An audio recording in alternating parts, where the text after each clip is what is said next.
الأولين وقليل من الآخرين على سرر موضونة على سرر موضونة متكئين عليها متقابلين متكئين عليها متقابلين يطوف عليهم ولدان مخلدون يطوف عليهم ولدان مخلدون بأكواب وأباريق وكأس من معين بأكواب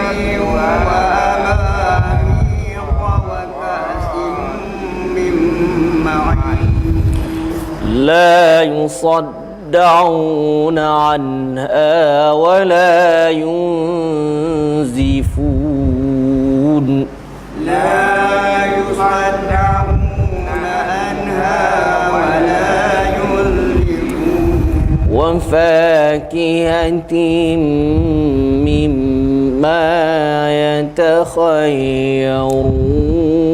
يتخيرون وفاكهة مما يتخيرون ولحم طير مما يشتهون ولحم طير مما يشتهون وحور عين كأمثال اللؤلؤ المكنون وحور عين كأمثال اللؤلؤ المكنون جزاء بما كانوا يعملون جزاء بما كانوا يعملون لا يسمعون فيها لغوا ولا تأثيما لا يسمعون فيها لغوا ولا تعصيما إلا قيلا سلاما سلاما إلا قيلا سلاما سلاما وأصحاب اليمين ما أصحاب اليمين وأصحاب اليمين ما أصحاب اليمين في سدر مخضود في سدر محمود وطلح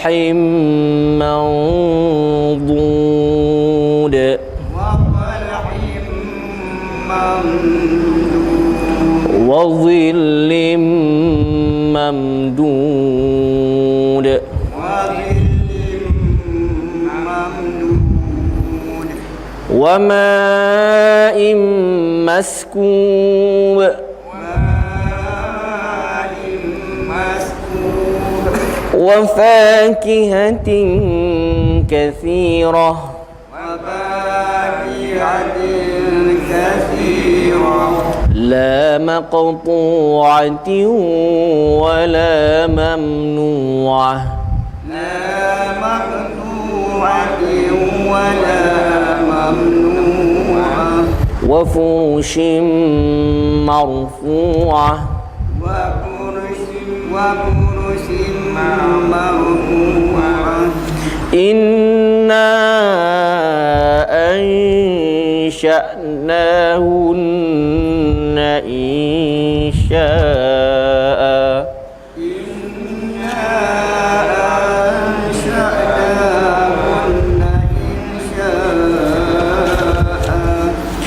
فجعلناهن أبكارا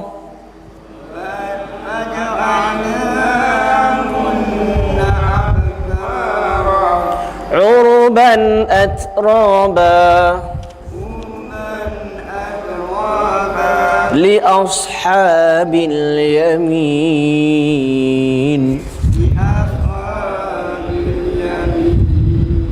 ثلة من الأولين وثلة من الآخرين ثلة من الأولين وثلة من الآخرين وأصحاب الشمال ما أصحاب الشمال وأصحاب الشمال ما أصحاب الشمال في سموم وحميم في سموم وحميم وظل من يحموم وظل من يحموم لا بارد ولا كريم لا بارد ولا كريم إنهم كانوا قبل ذلك مترفين إنهم كانوا قبل ذلك مترفين وكانوا يصرون على الحنث العظيم وكانوا يصرون على الإنس العظيم وكانوا يقولون أإذا متنا وكنا ترابا وعظاما أإنا لمبعوثون وكانوا يقولون أئذا متنا وكنا ترابا وعظاما أئنا لمبعوثون أوآباؤنا الأولون أوآباؤنا الأولون قل إن الأولين والآخرين لمجموعون إلى ميقات يوم معلوم قل إن الأولين والآخرين لمجموعون إلى ميقات يوم معلوم ثم إنكم أيها الضالون المكذبون ثم إنكم أيها الضالون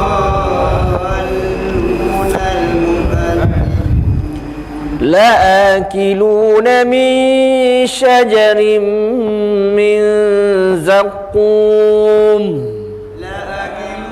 لآكلون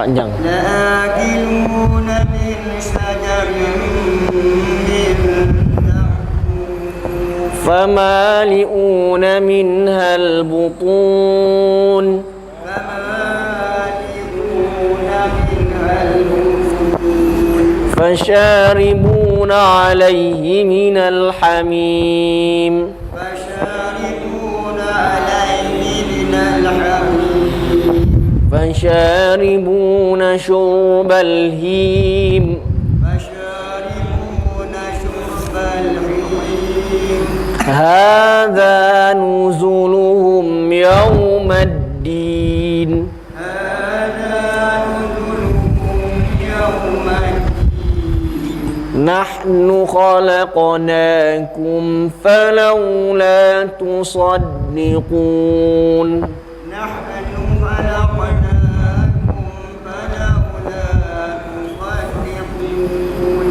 أفرأيتم ما تمنون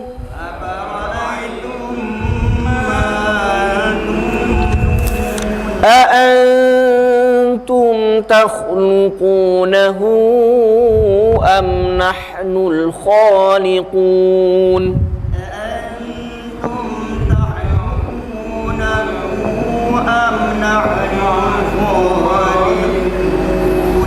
نحن قدرنا بينكم الموت وما نحن بمسبوقين نحن قدرنا بينكم الموت وما نحن بمسبوقين وما نحن بمسبوقين على أن نبدل أمثالكم وننشئكم فيما لا تعلمون ألا أن نبدل أمثالكم وننشئكم فيما لا تعلمون ولقد علمتم النشأة الأولى فلولا تذكرون ولقد علمتم النشأة الأولى فلولا تذكرون أفرأيتم ما تحرثون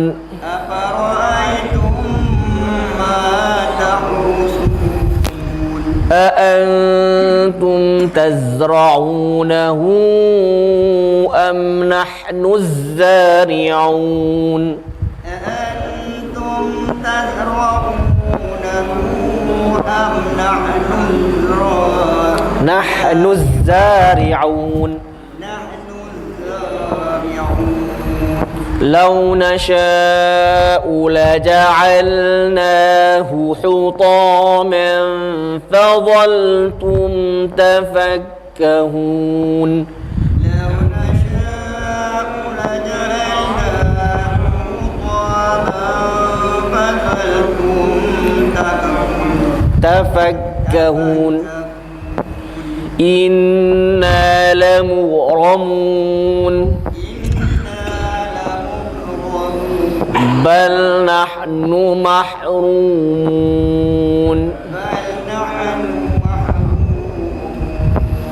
أفرأيتم الماء الذي تشربون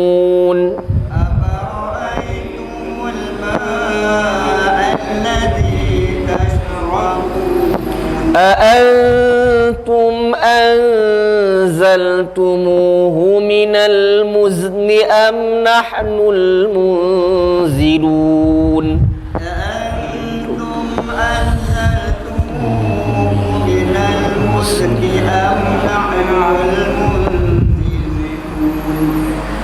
لو نشاء جعلناه أجاجا فلولا تشكرون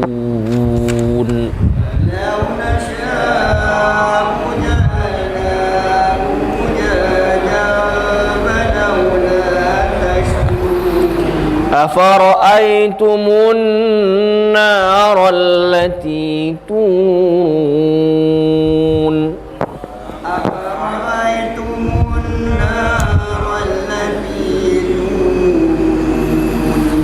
أأنتم أنشأتم شجرتها أم نحن المنشئون أأنتم أنشأتم شجرتها أم نحن المنشئون نحن جعلناها تذكرة ومتاعا للمقوين نحن جعلناها تذكرة ومتاعا للمقوين فسبح باسم ربك ربك العظيم فسبح باسم ربك العظيم فلا أقسم بمواقع النجوم فلا أقسم بمواقع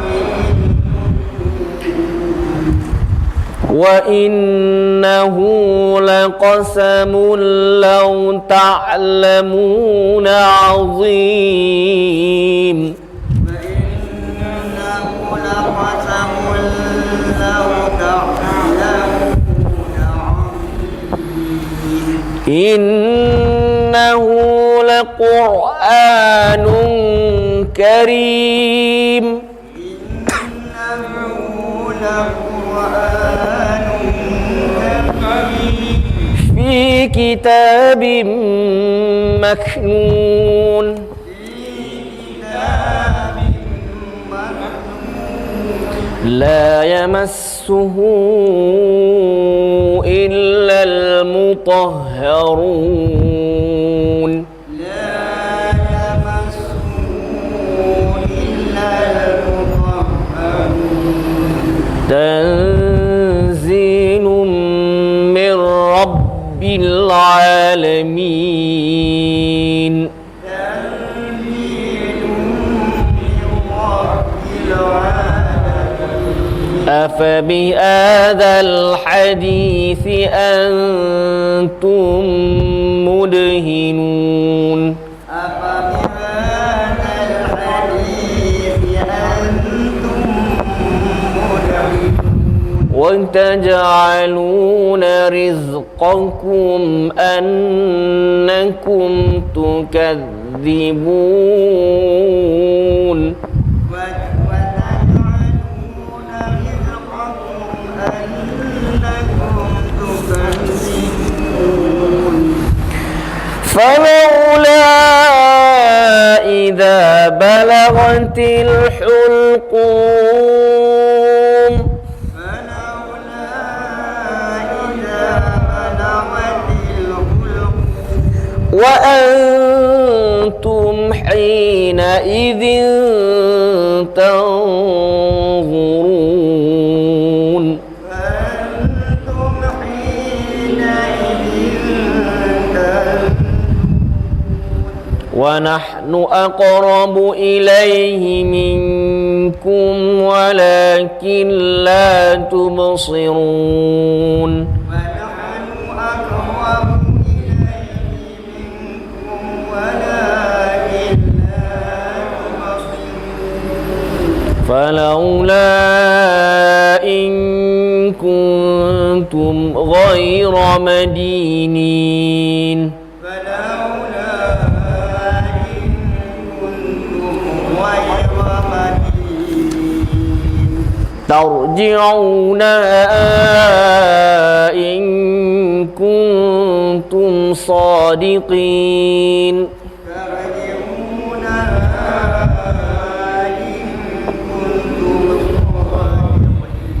فأما إن كان من المقربين فأما إن كان من المقربين فروح وريحان وجنة نعيم فروح وريحان وجنة نعيم وأما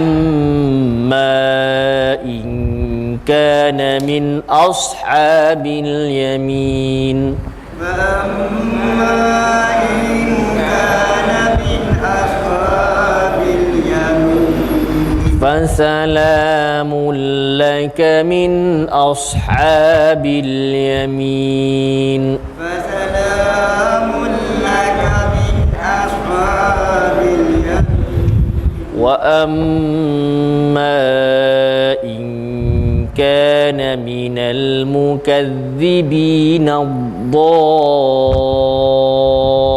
الضالين فأما إن كان من المكذبين fanuzulun min hamim wa tasliyatu jahim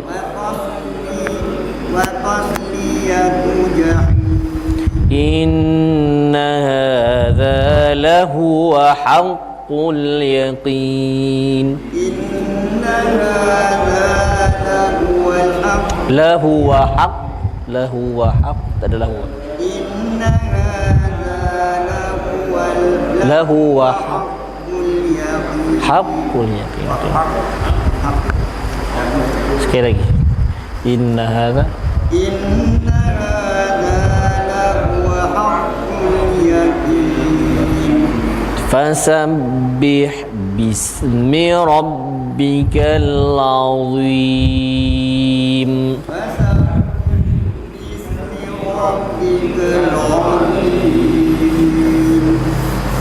Bismillahirrahmanirrahim. Alhamdulillahirabbil alamin wassalatu wassalamu ala asyrafil anbiya'i wal mursalin wa ala alihi washabbihi ajma'in. Allahumma inna nas'aluka bi annaka alhamdu la ilaha illa antal hannanul mannan badi'as samawati wal ard ya dzal jalali wal ikram ya hayyu ya qayyum. لا إله إلا الله العظيم الحليم لا إله إلا الله رب العرش العظيم لا إله إلا الله رب السماوات السبع ورب العرش العظيم اللهم إنا بنو عبادك بنو إمائك نواصينا بيدك ماض فينا حكمك عدل فينا قضاء ونسألك بكل اسم هو لك سميت بنفسك أو أنزلته في كتابك أو علمته أحدا من خلقك أو استأثرت به في علم الغيب عندك أن تجعل القرآن ربيع قلوبنا ونور صدورنا وجلاء أحزاننا وذهاب همومنا اللهم لا تدع لنا في مقامنا هذا ذنبا إلا غفرته ولا هما إلا فرجته ولا دينا إلا قضيته ولا مريضا إلا شفيته ولا حاجة من حوائج الدنيا والآخرة إلا قضيتها يا أرحم الراحمين. Ya Allah, ya Tuhan kami, pada malam ini kami telah membaca suratul Waqiah. Dengan ini kami bertawassul dengan amal soleh kami dengan membaca suratul Waqiah. Oleh itu kabulkanlah hajat kami, hajatkan pada hajat tuan-tuan sekalian.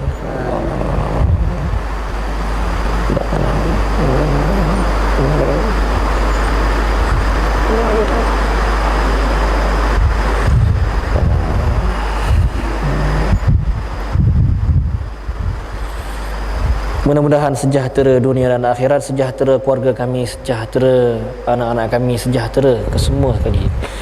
Tidak ada perbalahan, perseketiaan terhadap sesama sendiri, perbalahan sesama sendiri. Ya Allah, ya Tuhanku, amankanlah kaum kami daripada perbalahan, negara kami daripada perbalahan, elakkan malapetaka dunia daripada dunia dan kejahatan dunia. Rabbana atina fid dunya hasanah wa fil akhirati hasanah wa qina azabannar. Alhamdulillahirabbil alamin. Jadi kita sambung muka surat surah Al-Baqarah yang telah kita baca daripada ayat inna fi khalqis samawati wal ardi pada juzuk yang kedua ayat 100 pada ayat yang ke 165. Kita dah baca dah belum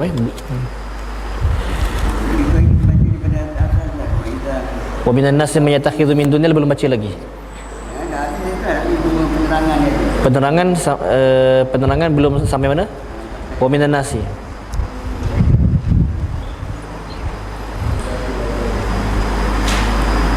Penerangan kita pada ayat yang ke 165 kita ulang balik. Kita ulang ayat 165 kerana kita telah berhenti pada ayat 164. Jadi tidak ada bacaan kerana kita telah baca pada minggu lepas. Pada minggu ini kita akan terangkan insya-Allah. Ayat 165. Wa minan nasi may yattakhidhu min dunillahi andadan yuhibbunahum ka hubbillah walladzina amanu ashaddu hubban lillah.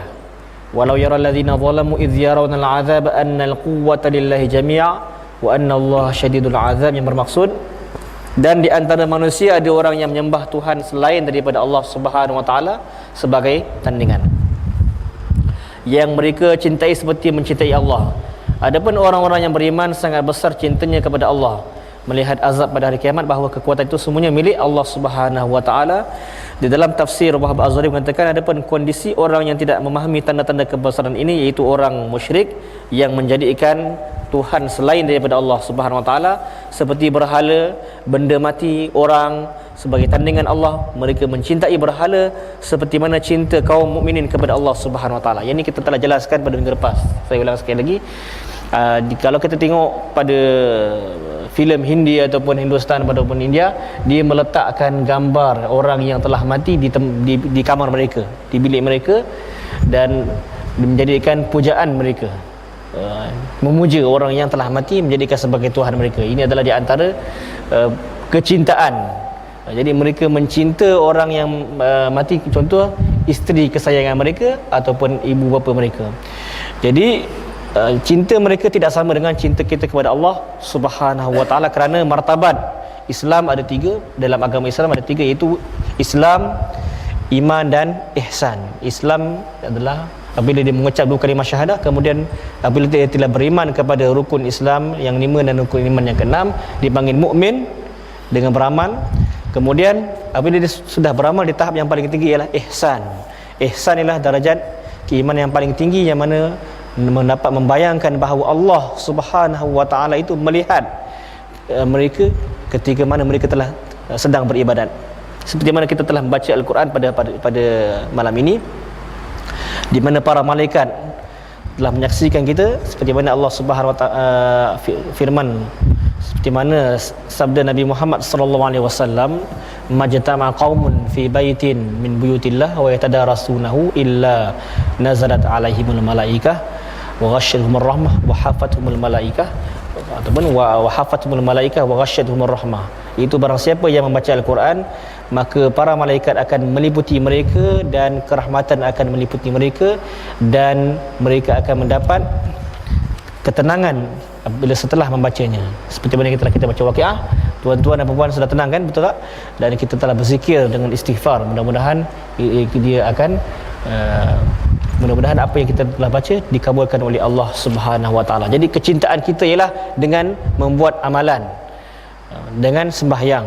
Adapun orang kafir, kecintaan mereka adalah orang yang di dunia yang telah meninggal. Itulah perbezaan yang ketara di antara Tuhan orang kafir dengan Allah Subhanahu wa taala.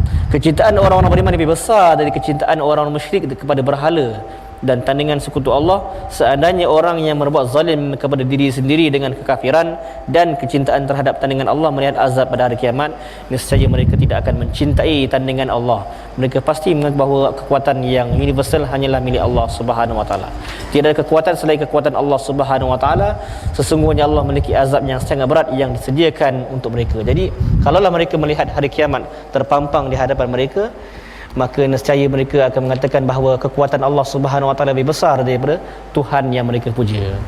Kemudian ayat 166, iztabara allazina tubi'u minal ladzina tabau wa ra'awul 'adzab wa taqatta'at bihimul asbab.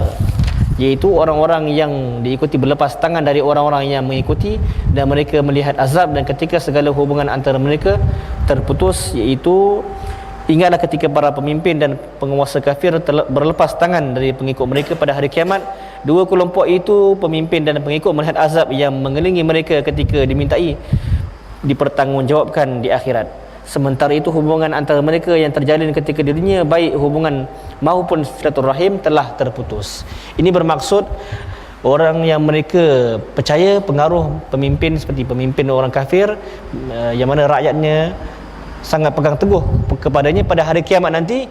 Bila mereka memerlukan pemimpin mereka mengatakan, sekarang ini aku tengah menghadap Allah Subhanahu wa taala dan aku kemungkinan akan diseksa, maka aku tidak ada masa untuk melayani kamu. Maka di sini akan timbul satu penyesalan daripada mereka bahawa kalaulah sekiranya dia tahu pada hari kiamat pemimpin mereka juga akan menuju kepada Allah Subhanahu wa taala untuk meneruskan azab siksa, nescaya mereka tidak akan mengikut pemimpin mereka, dan mereka akan tahu bahawa Allah Subhanahu wa taala lah segala-galanya yang menguasai mereka. Wa qala alladziina tabau law anna lana karratan fanatabarra'a minhum kama tabarra'u minna kadzalika yurihimullahu a'malahum hasaratin 'alaihim wa ma hum bikharijin minan nar. Iaitu dan orang-orang yang mengikuti berkata, iaitu orang yang mengikut pemimpin tadi, sekiranya kami mendapat kesempatan kembali di dunia, tentu kami akan berlepas tangan dari mereka. Sebagaimana mereka berlepas tangan dari kami, demikianlah Allah memperlihatkan kepada mereka amal perbuatan mereka yang menjadi penyesalan mereka, dan mereka tidak akan keluar dari api neraka. Seperti yang saya cakap tadi, kalaulah sekiranya pemimpin mereka itu pada hari kiamat tidak memberi apa-apa faedah, nescaya mereka sudah tentu telah meluk Islam.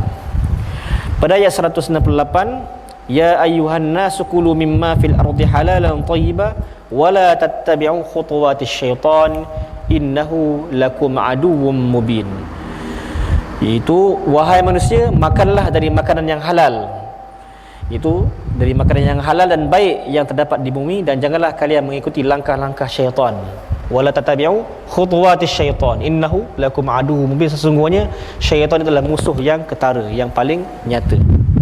Jadi kupasan daripada ayat ini adalah sangat panjang, dan saya boleh ambil nukilan daripada kitab daripada Dr. Daniel Zainal Abidin, seorang penceramah, dan juga dalam bukunya Tips-Tips Sebelang daripada Al-Quran, mengatakan di dalam isu halal haram pada hari ini, iaitu Harian Metro bertarikh 8 Februari 2005 melaporkan bahagian dan penguatkuasa Jabatan Agama Islam Pulau Pinang menahan 9 orang GRO.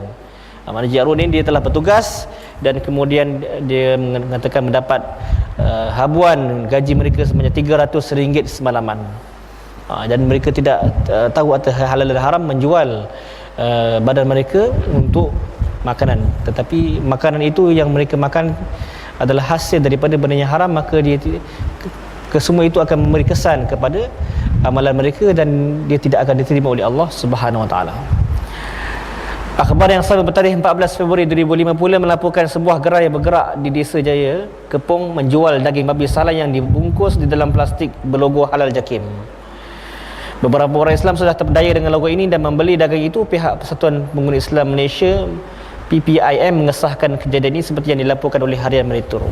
Jadi ada juga segelintir orang yang sanggup menggunakan logo Halal Jakim sebagai menghalalkan daging babi. Kalau diletakkan di freezer, sama saja, daging ayam dengan daging babi sama saja. Maka ketika itu, adakah orang yang makan tanpa diketahui berdosa? Tidak. Kerana mengikut dalam saya belajar, jikalau ada tanda halal, maka yang dipertanggungjawab adalah orang yang meletakkan halal itu, maka dia akan bertanggungjawab pada hari kiamat terhadap apa yang dimakan. Oleh itu, tuan-tuan sekalian, kalau kita rasa was-was untuk membeli sesuatu, contoh kita pergi ke kedai minimarket yang tak berdaftar, lainlah macam Maidin dan sebagainya. Kalau kita tahu supermarket adalah supermarket orang Islam yang 100% kita yakin, kita pergi, daripada kita nak pergi minimarket yang bukan orang Islam. Jadi sabda Rasulullah SAW, "Waman waqa'a fi syubhat waqa'a fil haram." Barang siapa yang masuk di dalam syubhat, termasuk dalam syubhat ialah ini halal ke haram, dia was-was, halal haram, jadi dia main agak-agak, maka di sini ada was-was, maka dia boleh jatuh haram. Baik kita tinggalkan daripada memakannya. Jadi setiap was-was yang ada pada diri kita, maka ia boleh menjadikan syubhat, dan syubhat itu boleh menjatuh kepada haram. Seperti mana yang satu lagi, daging sembelihan KFC, bukan di Malaysia, di luar negara, yang mana mereka mendapati pada 20 Julai 2004 hasil siasatan di rumah sembelihan KFC di Moorefield, West Virginia di Amerika, yang dikeluarkan oleh People for the Ethical Treatment of Animals, PETA, sebuah pertubuhan hak untuk binatang terbesar di dunia, amat mengejutkan. Mereka mendapati rakaman video proses penyembelihan itu berkata, adegan paling kejam yang pernah saya saksikan ke atas ayam, di mana ayam tersebut diseksa dan diletakkan di reban yang sempit, dan ada di kalangan ayam itu yang lumpuh dan tidak bermaya. Lebih 750 ayam yang dibunuh setiap tahun bagi KFC, dan mereka diseksa secara kejam, iaitu mereka menyeksa mereka dengan apa? Dengan mencubit ataupun memotong dalam keadaan hidup. Dan saya pernah tengok di dalam YouTube bagaimana lembu di McDonald's, dia kata McDonald's yang di luar negara, lembu itu pernah lihat lembu tu dicampakkan di dalam tempat yang dia ada macam pusingan, macam penting beliau dia macam roda yang ada gigi tu, mesin tu dimasuk terus jadi potongan daging. Dia bunuh lembu itu dalam keadaan hidup, dan orang yang pergi ke McDonald makan dengan sedap. Jadi kalau kita pergi pun tak selera. Bila kita dah dengar macam ni, ini menimbulkan jadi was-was, dan agaknya setiap benda yang dibunuh dengan kejam, tidak mustahil orang yang memakannya itu akan menjadi seperti binatang yang dibunuh itu dengan kejam. Jadi sifat itu balik pada orang tu.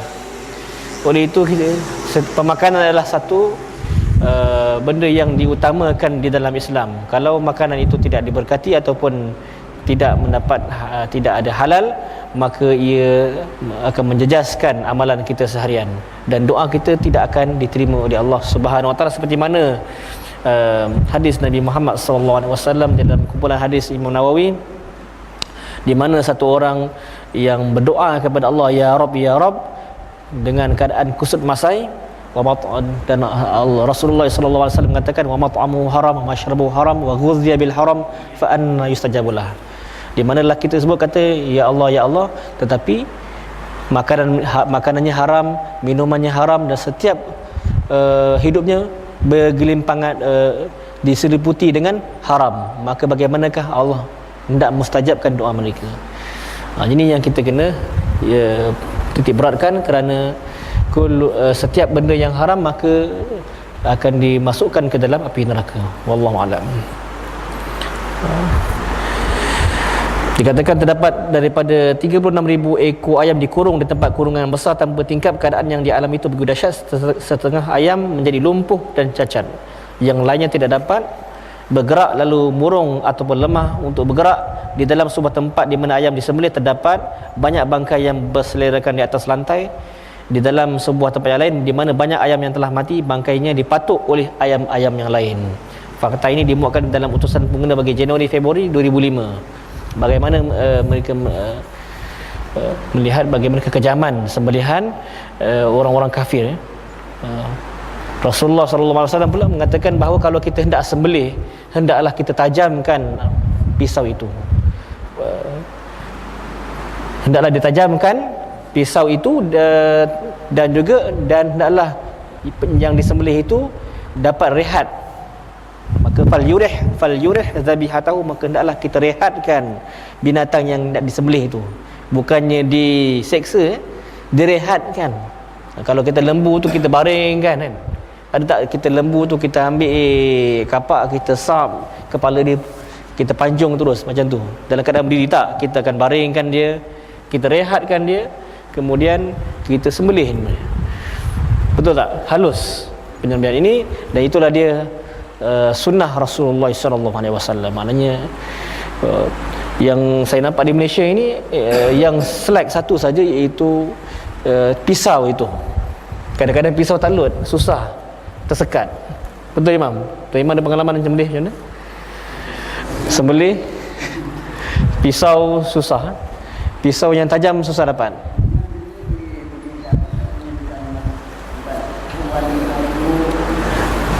Jadi saya pernah pengalaman saya menyembelih 2 ekor lembu, saya first time, dan memang susah menggunakan kekuatan, dan pisau dia punya ketajaman dia lebih kurang 80%, tetapi yang paling bagus ialah 100%. Dapat tak? Kalau ada pisau yang ada 100%, kita pakai, kerana lebih tajam pisau digunakan dan lebih banyak pahala yang kita dapat, dan bertepatan dengan hadis Nabi Muhammad SAW yang mengatakan Allah Ta'ala memberi kerahmatan bagi mereka yang menyembelih dengan keadaan pisaunya yang tajam dan merehatkan binatang sebelum disembelih. Jadi bila binatang itu disembelih dengan sembelihan yang pisaunya tajam dan direhatkan sebelum sembelih, maka sudah tentu orang yang makan daging tersebut juga akan mendapat kerehatan dan juga ketenangan, dan dia punya sifat yang halal tu yang dimakan akan kelakuannya itu sama seperti yang kita sembelih. Jadi itulah dia Islam.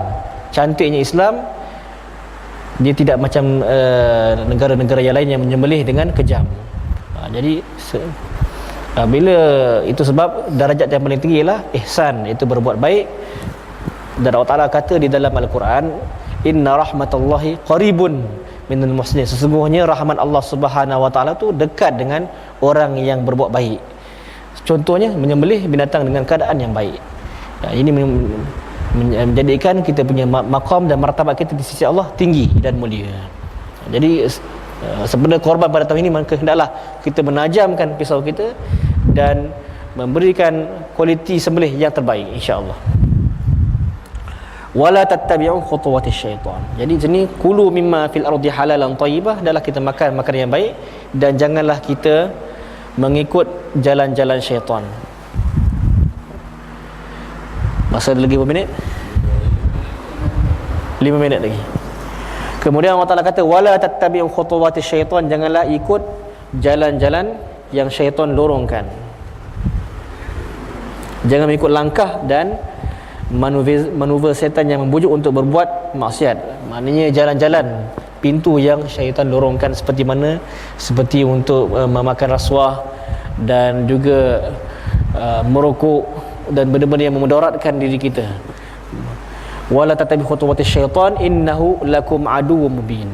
Innahu lakum adu, sesungguhnya syaitan adalah musuh yang nyata. Dan kalau kita lihat syaitan yang paling ketara pada zaman sekarang ini ialah perbalahan di antara sesama manusia. Bermula daripada zaman Nabi Yusuf AS, iaitu di antara adik-beradik, kemudian sehinggalah kepada pergaduhan di antara ibu bapa dan sebagainya. Dan jadi di sini menunjukkan bahawa syaitan itu boleh masuk ke dalam jiwa Bani Adam di mana-mana ruang yang dia nak, selagi mana orang Bani Adam ataupun manusia tidak lupa berzikir kepada Allah Subhanahu wa Ta'ala. Jadi dengan cara kita berzikir kepada Allah Subhanahu wa Ta'ala, seperti mana kita letakkan ayat 1000 dinar, atau Melayu letak ayat 1000 dinar dekat kedai, wa may yattaqillaha yaj'al lahu makhraja wa yarzuqhu min haitsu la yahtasib.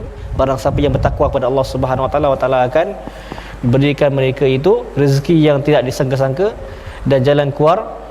Maka di sini saya mengubah trend dan tradisi itu dengan membaca istighfar 100 kali dan membaca surah Waqiah. Itu yang sepatutnya. Jadi kalau nak bergantung surah Waqiah, boleh gantung surah Waqiah, asalkan dibaca surah Waqiah itu, dan asalkan istighfar selalu. Baca, letak frame astaghfirullahalazim, itu lebih utama. Asalkan dibaca, sentiasa melazimkan, membiasakan bacaan istighfar. Jadi itulah dia tradisi. Kemudian Allah Ta'ala kata innama ya'murukum bis-su'i wal fahsya wa an taqulu 'ala Allahi ma la ta'lamun. Sesungguhnya syaitan itu akan menyuruh kalian agar berbuat jahat dan keji dan mengatakan apa yang kalian tidak kalian tahu tentang Allah Subhanahu wa Ta'ala. Sesungguhnya syaitan mengajak kalian berbuat jahat, maksiat yang bermuara pada penyesalan, perbuatan keji seperti zina, pembunuhan dan dosa besar yang lain. Syaitan juga menyuruh kalian agar menghalalkan yang haram dan mengharamkan yang halal. Jadi inilah jalan-jalan syaitan menyuruh manusia supaya membuat kejahatan dengan pelbagai cara. Mudah-mudahan Allah Ta'ala melindungi kita, insya-Allah, daripada segala keburukan yang syaitan nak menghalakan kita kepada kemungkaran, insya-Allah.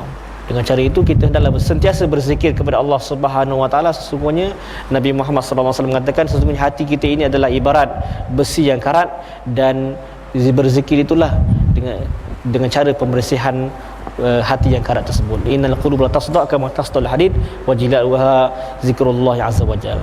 Sesungguhnya berzikir itu dapat menyingkirkan segala karat yang ada dalam hati kita, insya-Allah. Itu kita tutup majlis kita dengan tasbih kifar. Subhanakallahumma wa bihamdik asyhadu an la ilaha illa anta astaghfiruka. Bismillahirrahmanirrahim. Alhamdulillahil alamin. Wassalatu wassalamu ala asyrafil anbiya'i wassalin wa ala alihi washabihi ajmain. Allahumma la sahla illa ma ja'altahu sahla wa anta taj'alul hazna idza syi'ta sahla. Rabbana atina fid dunya hasanah wa fil akhirati hasanatan wa qina adzabannar. Walhamdulillah.